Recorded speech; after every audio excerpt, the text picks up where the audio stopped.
ve aynada korkunç görünümlü, şeytani bir varlık görüyor.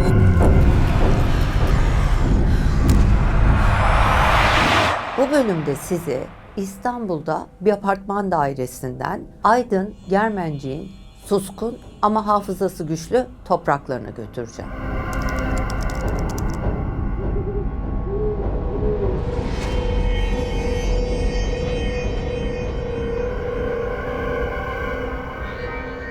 Karanlık Hikayeler ekibi olarak yaptığımız işi çok seviyoruz ve yapmaya devam edebilmemiz için beğeni rakamlarımızın, izlenme sayımızın yüksek olması gerekiyor. Eğer yaptığımız işleri beğeniyor ve yapmaya devam etmemizi istiyorsanız lütfen videolarımızı beğenmeyi ve kanala abone olmayı unutmayın.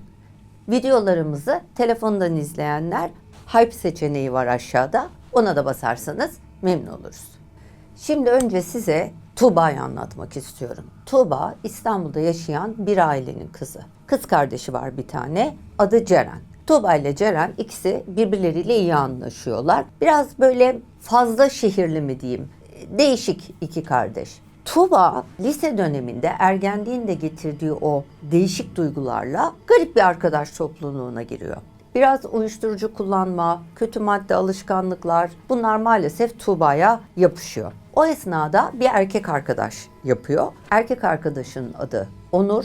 Onur da hiç ailesinin onaylamadığı aslında çok zararlı bir oğlan. Şöyle, Onur, o da lise çağlarında bir çocuk aslında fakat varlıklı bir ailenin çocuğu. Dolayısıyla aile de çok ilgili değil. Hayatı böyle bir kendi kendine bir havalar, böyle adam yaşamalar. Onur ailenin ilgisizliği artı paranın getirdiği şımarıklıkla biraz çığırından çıkmış bir çocuk. Böyle mekanlara gitmeler, o küçücük yaşıyla içkiler açtırmalar, böyle masaları donatmalar. Anladınız siz nasıl bir şey yani. Böyle bir kontrolsüz bir çocuk. Ve bunlar tabii Tuğba ile flört etmeye başladıkları zaman ortaya böyle bomba gibi bir şey çıkıyor. Ve ikisi de yasaklı madde kullanmaya başlıyorlar. Tuğba'nın ailesi bu durumu tabii hiç onaylamıyor. Kızlarını Onur'dan kurtarmak için insanüstü bir çaba harcıyorlar ve başarıyorlar. Tuğba'yla Onur ayrılıyor. O sene Tuğba üniversiteyi kazanamıyor ama tedavi oluyor, rehabilitasyona başlıyor,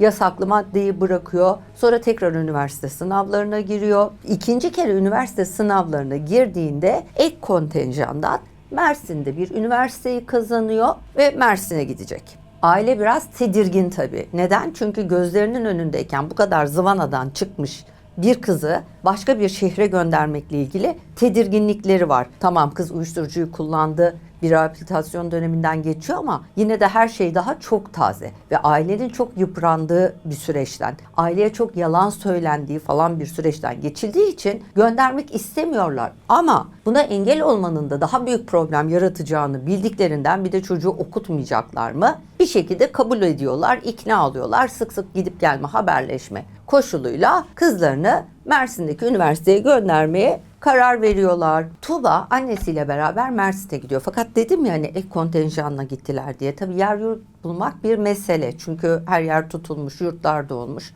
Nasıl yapacağız, nasıl halledeceğiz bu kalma işini, Mersin'de yaşama işini? Çünkü orada yaşayacak artık. Bu süreçte Tuğba annesiyle beraber kayıt yaptırırlarken orada Sinem diye bir kızla tanışıyor. Arkadaşlık etmeye başlıyor. Sinem de aynı okulun aynı bölümünde okuyan bir kız. Daha ufak bir yerden gelmiş, daha muhafazakar, mutasip bir ailenin kızı, kendi halinde bir kız.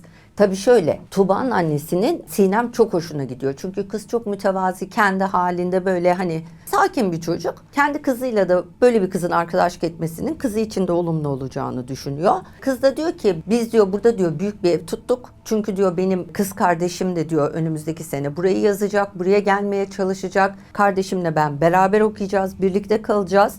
Diyor yani bir oda var ekstra. İstersen diyor hani sen de burada kal. Hem diyor kiraya da hani destek olursun. Hem senin işin görülür. Hem bütçesel olarak bize bir faydası olur. Böyle bir anlaşma yapılıyor. Tuğba da memnun oluyor. Annesi de memnun oluyor. Ve Tuğba Sinem'le beraber aynı evde çıkıp aynı okulda okumaya başlıyorlar. Ve gerçekten de bir sene sonra Sinem'in kız kardeşi aynı okulda başka bir bölüm kazanıyor. O da Mersin'e geliyor. O da bu eve yerleşiyor. Yani Tuğba bu evde Sinem'le ve kız kardeşi Esra'yla beraber yaşamaya başlıyor. Bir tatilde Tuğba'nın kız kardeşi Ceren ablasını ziyarete geliyor. Hem ablasını görmek için hem orada biraz gezmek için ablasının yanına geliyor kalmaya. Fakat Ceren'in gelmesiyle iki kız kardeş bir araya gelince bunlara bir şımarma geliyor. Bunlar böyle Sinem'le kız kardeşini beğenmemeler, biraz böyle arkalarından kıkırdamalar. Bunlarla, yani dümdüz anlatacağım ne olur, hani bunlar benim kendi görüşüm değil. Bunlarla böyle köylü diye dalga geçmeler, böyle hallerine hareketleriyle taklit etmeler. Hatta ilk seferde şöyle bir şey oluyor. Ceren eve geliyor, o esnada Sinem'in kız kardeşi Esra mutfakta yiyecek bir şeyler hazırlıyor. Merhaba diyor kız Ceren'e, gülümsüyor. Ceren'in kız kardeşi de ona bakıyor böyle falan, böyle hani anladınız mı? O da böyle gülüyor gibi, onun taklidini yapıyor gibi, bir böyle beğenmemeler, bir havalar. Fakat Sinem de Esra da kendi halinde çocuklar, yani ses etmiyorlar, oralı olmuyorlar, yani bunlar da böyle gibi.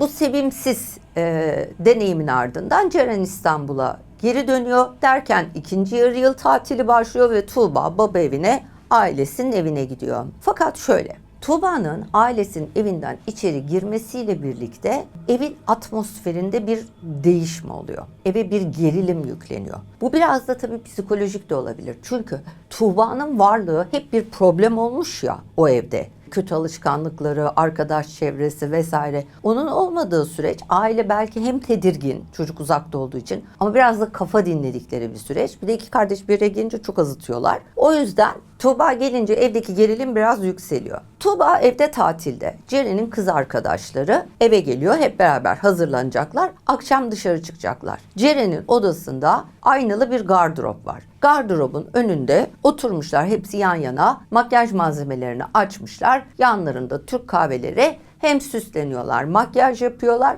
hem de o akşam dışarı çıkacaklar. Kakara kikiri eğleniyorlar. Fakat Ceren'in önünde oturduğu dolabın kapağı, Ceren kapatıyor, aynada kendine bakıyor ya, makyaj yapıyor. Ceren kapatıyor, kapak açılıyor. Ceren kapatıyor, kapak açılıyor. 1, 2, 3 derken Ceren sinirleniyor.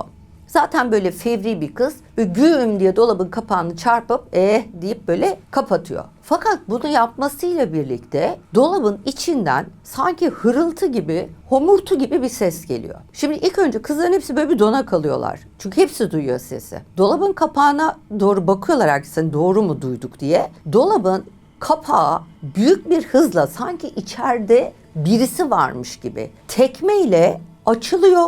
Ve dolabın kapağı Ceren'in suratına çarpıyor ve o kadar sert çarpıyor ki kapak burnuna geliyor. Kızın burnu kanamaya başlıyor. Ceren acıyla tabii elini yüzüne kapatıyor. Böyle olduğu yerde kapanıyor. Kız arkadaşları da tabii kalkıyorlar, yerlerinden fırlıyorlar bir anda ne oluyor diye. Fakat Ceren kalkamadı ya. Ceren yerde hala dolabın önünde. O esnada dolap, koca dolap, elbise dolabı, bir de içi de dolu, içinde kıyafetler var ağır. Bütün ağırlığıyla Ceren'in üzerine devriliyor. Ceren dolabın altında kalıyor. Tabii evin içinde çığlıklar, bağırtılar. Hemen içeriye Tuğba ile annesi koşa koşa geliyor. Zorlukla dolabı kız arkadaşlarının da yardımıyla kaldırıyorlar. Fakat Ceren dolabın altında bayağı tabii canı yanmış durumda. Hemen hastaneye gidiliyor, babaya haber veriliyor. Tabii kızın kafası da gelmiş falan. Doktorlar diyorlar ki bugün burada kalması gerekiyor gözetimde, yarın taburcu ederiz diyorlar. Tuğba ve babası eve dönüyor. Eve geldiklerinde babası bir tedirgin. Neden tedirgin? Çünkü Tuğba geldi ve olaylar başladı. Dolabın da düşmemesi gerekiyor. Çünkü İstanbul depremden sebep insanların çoğu biliyorsunuz gardıroplarını, hani düşebilecek eşyalarını duvara sabitlemiş durumdalar. Tuğba'nın babası da aynı şekilde vidalarla, kalın beton vidalarıyla sabitlemiş gardırobu. Bir bakayım diyor, yani böyle nasıl oldu, bu nasıl devrildi, yerinden çıktı. Gardırobu şöyle çekiyor, arkasına bakıyor ve gördüğü şey sanki son derece muntazam, eve bir usta gelmiş. Tornavidayla böyle açmış, vidaları gevşetmiş de öyle düşmüş gibi bir görüntü ve çok işkilleniyor. Şimdi normalde bir insan bundan işkillenmez belki, fakat bu aile çok yıpranmış durumda. Kendi yaşadıkları bir sürü olumsuz tecrübe var. Dolayısıyla yaşadıkları her türlü olumsuzluğu Tuğba'ya bağlıyorlar. Yani diyorlar ki acaba bu yine uyuşturucu kullanmaya başladı. Uyuşturucunun etkisindeyken saçma sapan bir şey mi yaptı, burayı mı gevşetti? Yani olur olmaz her şey tabii ailenin ister istemez aklından geçiyor. Ve o esnada odaya giren, hani babam ne yapıyor diye babasına bakmak üzere odaya giren Tuğba, babasının yüzündeki bu endişeyi ve hayal kırıklığını görünce çok bozuluyor. Çünkü o ifadeyi tanıyor. O esnada evde deprem oluyor. Tam da o anda. Sanki ev aşağıdan ilk önce gümbür gümbür bir sesler geliyor yerin altından ve bütün ev sallanmaya başlıyor. Avizeler birbirine çarpmaya başlıyor. Baba kız çığlık çığlığa deprem oluyor, deprem oluyor diye evden dışarı çıkıyorlar. Evden dışarı çıktıklarında, apartmandan dışarı çıktıklarında kendilerinin dışında hiç kimsenin dışarıda olmadığını görüyorlar. Şimdi böyle bir şey nasıl olur? Çünkü ciddi sallandılar evde. Bunun üzerine apartmana geri dönüyorlar. Birkaç komşunun ziline basıyorlar. Diyorlar ki sallandık. Sallanmadınız mı siz? Biz sallandık, dışarı çıktık. Kimse deprem falan hissetmemiş. Herkes evinde sakin sakin oturuyor. Öyle olunca bunlar bir diyorlar ki ya nasıl olur böyle bir şey? Bir tek biz mi sallandık? Böyle bir şey nasıl olabilir? Ama yani öyledir ya, hani başına bir felaket gelmeden önce aklının üstünü örter Allah. Bunlar böyle bir sersemliyorlar. Allah Allah falan diyorlar. Evlerine çıkıyorlar. Ertesi sabah baba işe gidiyor.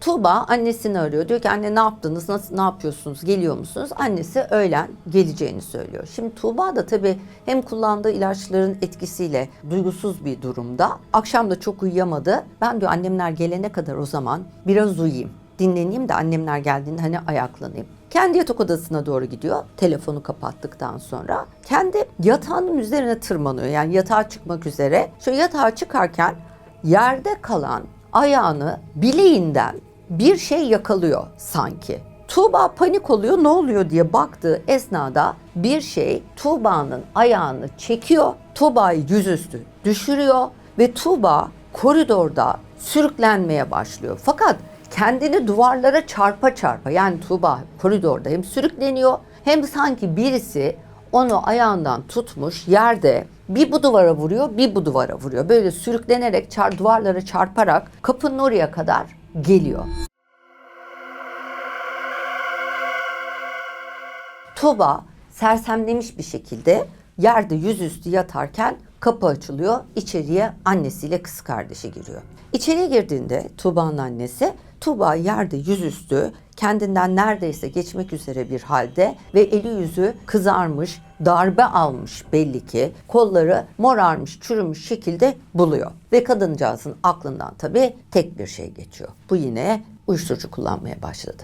Bunun üzerine Tuğba diyor ki anne ben yapmadım, ne olduğunu bilmiyorum, nasıl oldu bilmiyorum falan, ama anne diyor ki tamam. Ve böyle evin içinde bir tatsızlık, bir gerilim. Tuğba bu işe acayip sinirleniyor. Böyle bir isyana geçiyor. Ya diyor bıktım sizden, hiçbir sözüme inanmıyorsunuz, beni hep aynı yerden yargılıyorsunuz, hep aynı şeyleri önüme getiriyorsunuz diyor.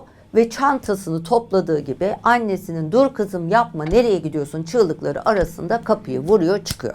Tuğba sokakta kendi kendine dolanırken nereye gidecek? Akşamın o saatinde yatacaktı çünkü az önce. Aklına tabii gelmesi gereken en son kişi geliyor. Eski sevgilisi Onur. Onur'a telefon açıyor. Çocuk diyor ki ben evdeyim zaten, kendi evime çıktım, yalnız yaşıyorum. Taksiye bin buraya gel. Ve Tuğba Onur'un evine gidiyor. Fakat yol boyunca ağlamalar, hıçkırmalar, böyle bir haller, yani laçka bir vaziyette gidiyor. Onur karşısında Tuğba'yı görünce hem seviniyor hem de bu halini şaşırıyor. Çünkü en son gördüğünde kız daha iyi durumdaydı. Böyle ağlamalar falan. Diyor ki ne oldu diyor. Tuğba hiçbir şey anlatmıyor. Anlatmıyor çünkü Tuğba o anda sanki ayrı bir dünyada gibi. Yani Onur'un yanında ama kafa olarak ve duygu olarak sanki ayrı bir dünyada, sanki kafasının içinde 1000 kişi var. Hepsi bir şey söylüyor. Kafasının içinde sesler duymaya başlıyor. Birisi onunla konuşur gibi kendi kendine mırıldanıyor. Onur oradan anlıyor. Ya diyor ne oluyor? Kimle konuşuyorsun? Mırıl mırıl, çünkü sanki sürekli yanındaki birine cevap veriyormuş gibi. Hatta Onur'a bir aşamada diyor ki annemle babam ölmemi istiyor. Annemle babam at kendini diyor. Onur diyor ki ya saçmalama. Kendine gel, şuraya otur. Ben bize yiyecek bir şeyler söyleyeyim. Onur yemek siparişi veriyor. O ara Tuğba tabii çok kötü. Ben diyor bir banyoya gideyim, elimi yüzümü yıkayayım. Banyoya gidiyor. Yüzünü yıkıyor, aynaya bakıyor ve aynada durduğu anda kasılıp kalıyor.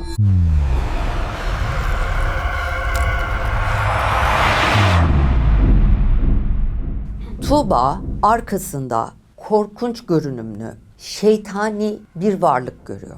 Sanki keçi suratı gibi çıkık suratıyla, sivri kulaklarıyla, alev alev yanan gözleriyle, dişleriyle karşısında şeytani bir varlık görüyor aynadaki yansımada ve bu varlığın arkasında olduğunu görüyor. Kıpırdayamıyor, bağıramıyor, korkamıyor bile. Şok oluyor.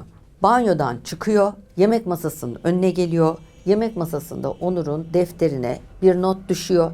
O esnada evin zili çalıyor, yemek siparişi gelmiş. Onur kapıyı açmaya gidiyor, Tuğba yazmaya devam ediyor. Sonra Onur elinde torbalarla kapıya kapatıp salona geldiğinde Tuğba'yı evin penceresini açmış, pencereye tırmanmış bir şekilde görüyor. Şimdi Onur elinde torbalar, baka kalıyor pencereye. Kız pencereye çıkmış. Tuğba diyor ki oraya yazdım. Onur diyor ki ne yapıyorsun? Ben gidiyorum, sıra sende diyor ve Tuğba kendini camdan aşağı atıyor.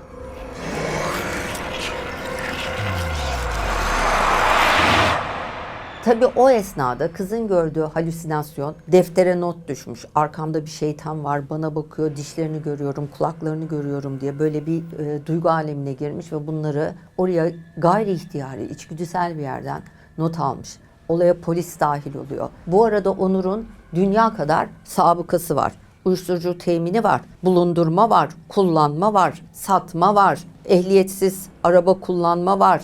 Etki altında araba yok yani. Onur'da sabıka dolu. Bir de kız arkadaşı camdan düşüyor. Bak. Dolayısıyla ailede suç duyurusunda bulunuyor. Bizim kızımız niye atlasın durduk yere bu bunu attı diyor. Ve Onur tutuklu yargılanmak üzere hapse atılıyor. Aile tabii perişan.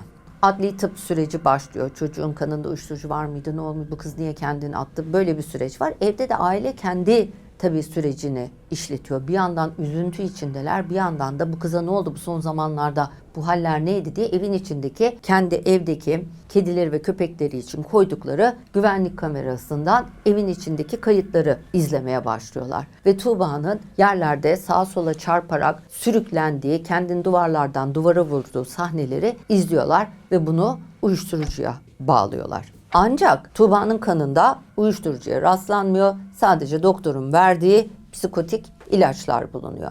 Adli tıp sürecinin ardından Tuğba'nın defin işlemleri başlıyor. Tuğba defnediliyor. Aile çok üzgün ve bütün bu işlemler esnasında Sinem'le Esra yok. Yani bu kızla aynı evde kalmış. Beraber ev arkadaşlığı, okul arkadaşlığı yapmış insanlar ortalıkta yok. Hani Esra belki bir derece ama Sinem yok. Ve aile buna da bir mana veremiyor. Çünkü aramıyor da. Yani sadece cenazeye gelmiyor değil, aramıyor da. Evin içinde böyle mutsuz bir ortam ve bu Ceren'e sirayet ediyor. Ceren de böyle bir tedirginlik hissetmeye başlıyor. Anne ile baba Ceren'in tabii durumundaki bu ani değişikliği haliyle ablasının vefatına bağlıyorlar. Dolayısıyla diyorlar kızı kendi haline bırakalım. Bu süreci yaşasın, acısını yaşasın. Bu da bir hazım süreci. Çünkü zaten gerilimlerden gelmiş bir aile. Ceren'in çok fazla üstüne gitmiyorlar. Fakat Ceren hiç iyi değil. Ceren ablasının vefatının ardından daha önce hissetmediği duygular hissetmeye başlıyor. Evin içinde yalnız kalamıyor. Odasında yalnız kalamıyor. Arkadaşlarıyla beraber dışarıya çıkmaktan, gezmekten, tozmaktan çok büyük mutluluk duyan Ceren telefonları açmıyor. Telefonunu kapalı tutuyor. Hiçbir şekilde insanlarla iletişime girmek istemiyor. Böyle ağlama krizleri. Daha da rahatsız edici olan ve annenin dikkatini çeken şu oluyor. Normalde hani banyoya giren ve girdiği zaman böyle bir genç kız ya, artık banyosunun kapısını mutlaka kapatan, kitleyen kız gündüzleri banyo yapmaya ve banyonun kapısını açık bırakmaya başlıyor. Hiçbir şekilde banyoya girip banyonun kapısını kapatamıyor. Hatta banyodan gözleri kıpkırmızı çıkıyor. Annesi diyor ki kızım bu ne hal, ağladın mı, ne oldu? Hayır. Ceren yıkanırken, saçlarını sabunlarken, durularken korkudan gözlerini kapatamıyor. Dolayısıyla gözleri sürekli yanıyor. Böyle bir tedirginlik geliyor çocuğa. Şimdi biliyorsunuz vefatların ardından hemen vefat eden kişinin eşyaları hızlı bir şekilde genelde dağıtılmaz. Önce hele de bu şekilde bir vefat, yani önce bir hazım süreci, bir idrak süreci ister insan.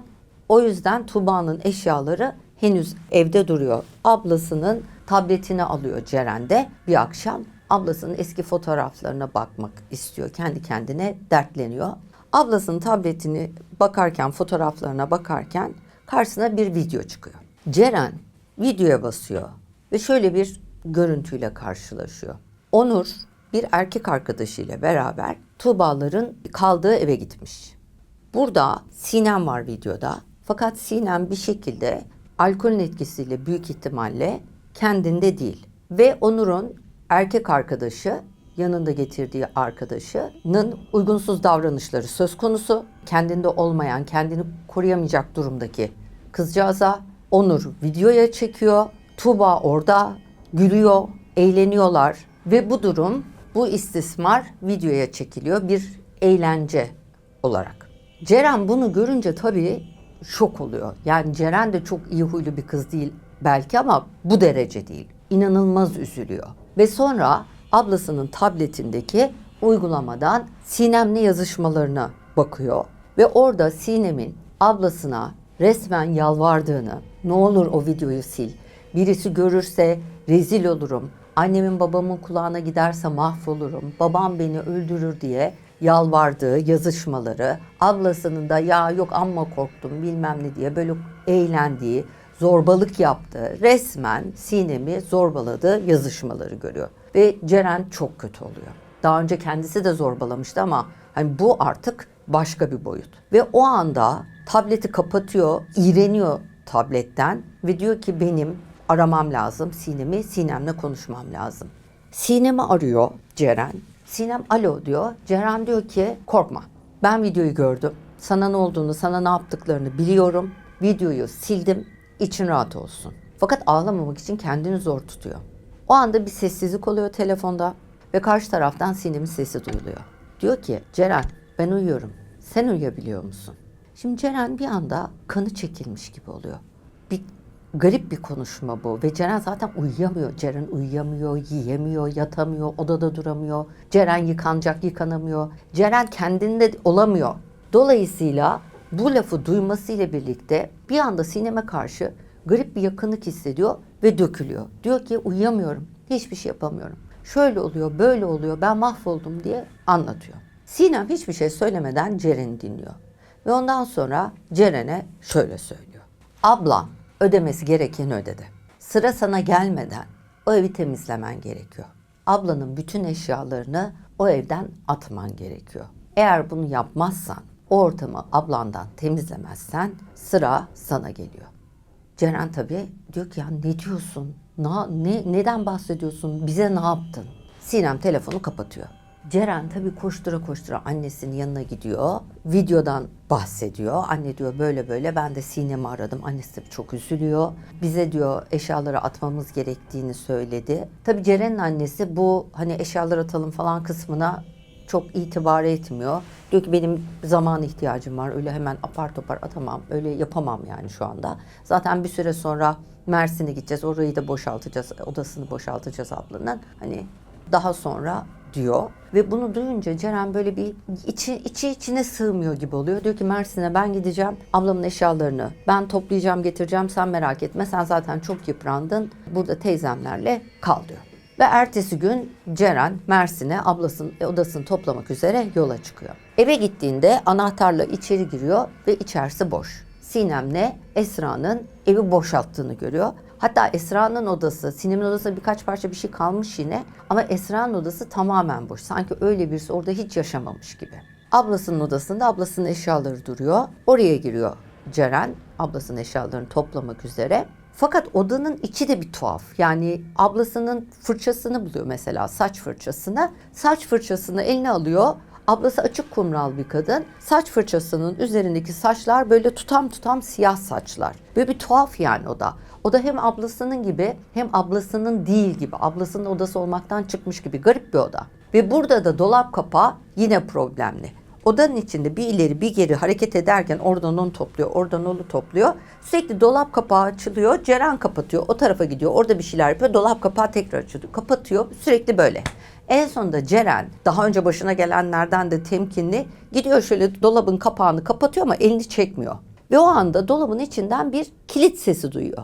Sonra dolabın kapağını açmak istiyor, kapak açılmıyor, kapak kilitli. Biraz önce açılıp kapanıyordu fakat korkmuyor da. Dolabın kapağını açmaya çalışıyor. O esnada dolabın kapağı gürültüyle açılıyor ve tekrar tam Ceren'e çarpacakken Ceren geri çekiliyor. Sessizlik.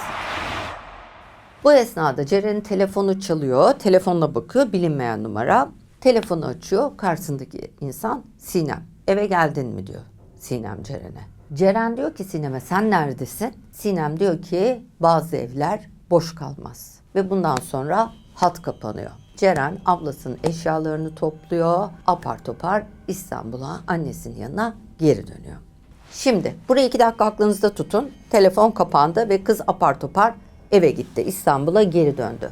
Bu olaylar neden yaşanıyor? Rivayet ne? Bu vaka anlatılırken bazı detaylar vardı bu olayların yaşanmasına sebep olan. O detaylar nelerdi? Size onu anlatacağım. Sonra buraya geri döneceğim. Olayları biraz daha anlamlandırabilmek için Sinem'le Esra'nın kim olduğuna bakmamız gerekiyor. Sinem'le Esra, Aydın'ın Germencik ilçesi Hıdırlı köyünden 2 kız. Aslında babaanneleri, baba tarafları oralı.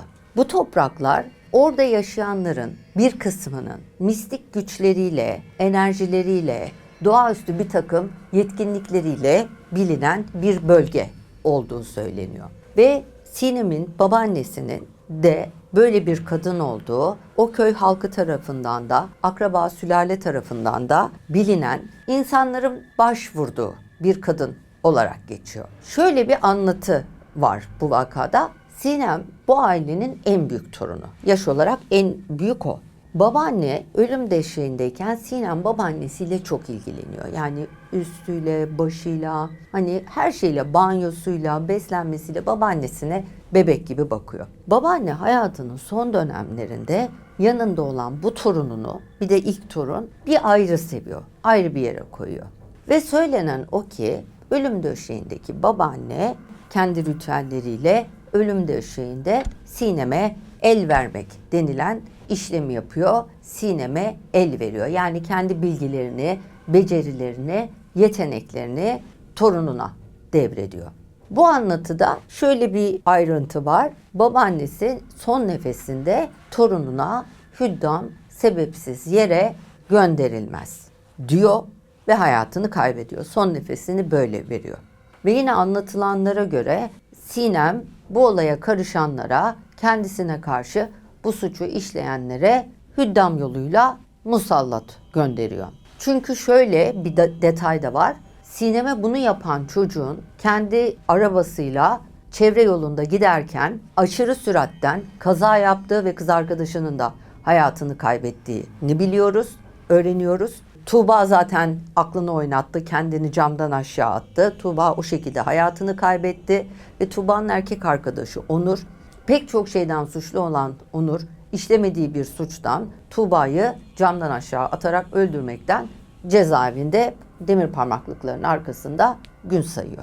Hüddam bir yere musallat edildiği zaman görevli varlık manasına geliyor hüddam ve oradaki bir yere musallat ettiğinizde oradaki eşyalara sirayet ediyor. Yani Sinem baştan itibaren Ceren'e ablanın eşyalarını kurtul, onların hepsini at diyor ya, onun altındaki sebebin o eşyalar orada durduğu müddetçe lanetin de orada kalacağı, o musallatın da orada kalacağına dair inanç olduğu anlatılıyor.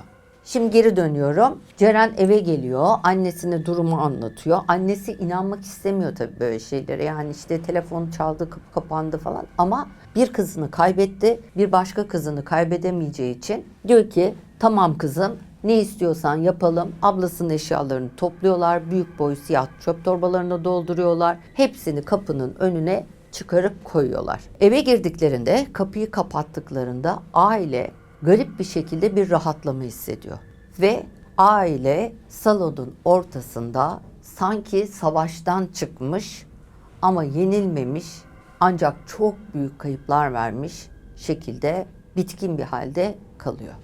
Bazı insanlar yaptıklarını unutabilir ama yaptıkları onları unutmaz. Bir video, bir kahkaha, bir aşağılayıcı cümle bazen sadece bir an gibi görünür ama o an bir kapının anahtarı olabilir.